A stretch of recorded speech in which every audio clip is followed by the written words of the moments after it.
پہلی حدیث حضرت ابو ہریرہ رضی اللہ تعالیٰ عنہ سے مروی ہے کہ حضور صلی اللہ علیہ وسلم نے فرمایا،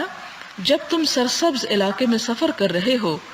تو اونٹوں کو زمین میں سے ان کا حصہ ادا کرو۔ ظاہر ہے کہ وہ سبزہ ان کے کھانے کی چیز ہے، جب جانور گزرتے ہوں گے تو ان کا دل للچاتا ہوگا اس کو دیکھ کر، تو آپ نے فرمایا کہ اس میں سے ان کو حق دو، یعنی سفر کرنے کے ساتھ ان کو تھوڑی دیر کے لیے کھلا چھوڑ دو زمین میں تاکہ وہ کچھ کھا پی لیں۔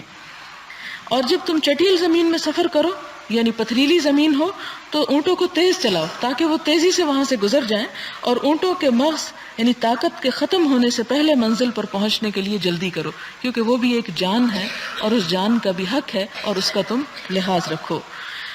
اور پھر جب تم رات کے لیے پڑاؤ کرو یعنی راستے میں کہیں رکنے کی ضرورت پیش آ جائے تو راستے سے ہٹ کر پڑاؤ کرو، عین سڑک کے اوپر مت لیٹ جاؤ، کیونکہ وہ چوپاؤں کے راستے اور رات کو کیڑے مکوڑوں کی پناہ گاہیں ہیں۔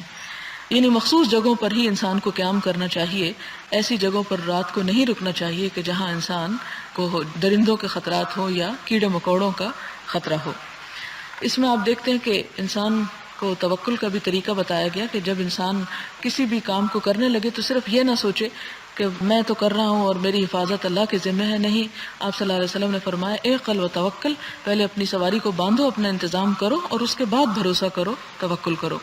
پھر اسی طرح آپ صلی اللہ علیہ وسلم نے یہ بھی جو فرمایا کہ اونٹوں کو ان کا حق دو، تو اس کا مطلب یہ ہے کہ ان کو آہستہ اور نرمی سے چلاؤ تاکہ وہ چلتے چلتے چر سکیں۔ یعنی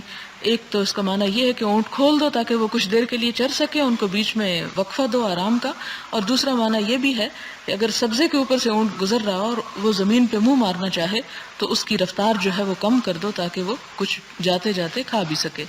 کیونکہ انسان اور جانور کے کھانے میں فرق یہی ہے کہ انسان وقت پہ کھاتا ہے اور ضرورت کا کھاتا ہے، جبکہ جانور ہر جگہ منہ مارتے ہیں اور وقت بے وقت کھاتے رہتے ہیں۔ پھر اسی طرح اگلی حدیث ہے حضرت ابو قتادہ رضی اللہ تعالی عنہ سے مروی ہے، فرماتے ہیں حضور صلی اللہ علیہ وسلم جب سفر پر ہوتے اور رات کو پڑاؤ فرماتے یعنی رکتے کہیں پر تو اپنے دائیں پہلو پر لیٹ جاتے، اور اگر آپ صبح سے ذرا پہلے پڑاؤ کرتے تو اپنا ہاتھ کھڑا کرتے اور سر کو ہتھیلی پر رکھتے۔ اس میں حکمت کیا ہے کہ جب رات کو لیٹتے تو دائیں پہلو پہ لیٹتے، گویا آپ سونے کی تیاری کر رہے ہیں اور سو جاتے، لیکن جب آپ صبح سے ذرا پہلے یعنی نماز کا وقت قریب ہوتا تو پھر گہری نیند نہ سوتے، بلکہ